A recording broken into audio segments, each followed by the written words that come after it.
Hello and happy Tuesday. It's a beautiful day to enjoy some tea with tea on this Talk Therapy Tuesday. I'm Tanya McLean Nicholas, licensed marriage family therapist and owner of Renewed Hope Counseling. Last week, I talked about letting go of toxic relationships and gave some key identifiers to let you know that you may be in one.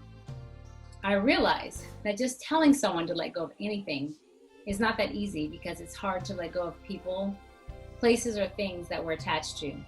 So this week, I want to offer some help and hope for the how-to part of letting go in order to move forward. So go ahead, grab your tea or your coffee, whichever you prefer, and let's dig in. Usually what precedes the act of letting go is an intentional choice or decision. We decide or come into the realization that something is not working or good for us, and then we take action. With the same intention that we use to make the decision to let go is the same intentionality that is required to make a decision to move forward. When letting go of any negative or toxic thing in your life, it is important to replace it with a positive. This truly will help in your success in moving forward. For instance, you replace toxic relationships with healthier ones, bad habits with more healthy, productive habits. You replace hurt with forgiveness and peace. But how do we do this? Do we tell ourselves over and over and over again to let go, let go, let go, in hopes that our heart will catch up with our head? No, that probably won't work. Letting go is a decision that is made daily and requires action and intention to give yourself better than what you had. So how do you do it? First, through forgiveness. Forgive yourself. One reason it is hard to let go and move forward is because thoughts of regret, guilt, and shame may play out in our heads. We tell ourselves, how could we, or how could they? I can't believe this or that. I should have never, and so on and so on. With every situation we encounter, there's a life lesson to embrace and an opportunity for growth. Extend your self-compassion and tell yourself, I'm so grateful I learned from that experience. Choose to forgive others, even when no apology has been extended, because holding on will hurt you more than someone else.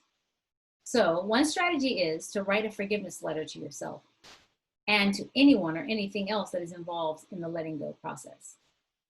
Take that letter, go to the mirror in your bathroom or wherever, and read it as if you were talking to yourself or that person.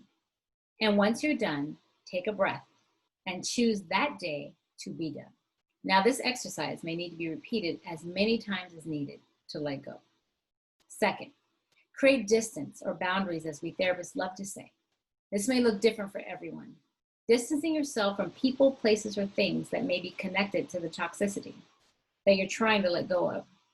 This may mean you have to stay away from a certain place for a while, or you may need to shut down your social media. The point is, you may need to create a psychological or physical barrier between you and that person or situation that has caused you pain or hurt. In doing this, you give yourself a break from having to think about it, process it, or be reminded of anything from the past. Third, engage in self-care. Here is the time to take care of your physical, mental, emotional, or spiritual well-being. Take the time to care for you and your emotions. Physically, monitor your eating, sleeping, and physical activity, because all of these three contribute to your well-being. Make sure you're getting adequate sleep. During sleeping hours, our body not only rests, but it heals. Feeding your body on food that will provide proper nutrients that will give fuel and energy necessary to make it through the day. And get moving. Run, walk, crawl. It doesn't matter. Just get moving. Fill your spirit with something positive. I teach my clients to do 5, 5, and 5 a day. 5 minutes of prayer or meditation, 5 minutes to read or reflect on the truth, like the Bible or listening to an encouraging message, and 5 minutes of worship or outward praise. Singing a song, listening to music. Self-care provides a defensive barrier and helps to fight against unhealthy or toxic people or situations. And then lastly, surround yourself with people who fill you up. The whole reason we let go of toxic relationships is because they are physically and emotionally draining. So it is important when letting go of anything, you replace it with people or things that will bring more satisfaction and value to your life. We weren't designed to do life alone, and therefore should not expect ourselves to go through hurts or in isolation. Find your tribe, the people that love and care about you. Maybe those friendships, or maybe a social or religious organization. Allowing ourselves to find support in positive people, places, and things not only keeps us connected, but reminds us of the good that is in our lives. Now, this is only a few strategies. And in seeking help to work with a licensed therapist, you can learn many more. One thing for sure, to let go of toxic relationships, past hurts, you need to be intentional and make a conscious decision to take control of the situation by replacing the old that you are removing from your life with a more positive behavior that will help you move forward and live a life more fulfilling. However, implementing new strategies and habits can take time and practice. So be kind to yourself as you practice, refocusing and creating healthier thoughts and behavior. And as you move forward, never forget to celebrate your small victories.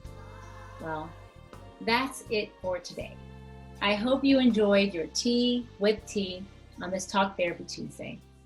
I'm Tanya McLean Nicholas, and I hope you make it a great day.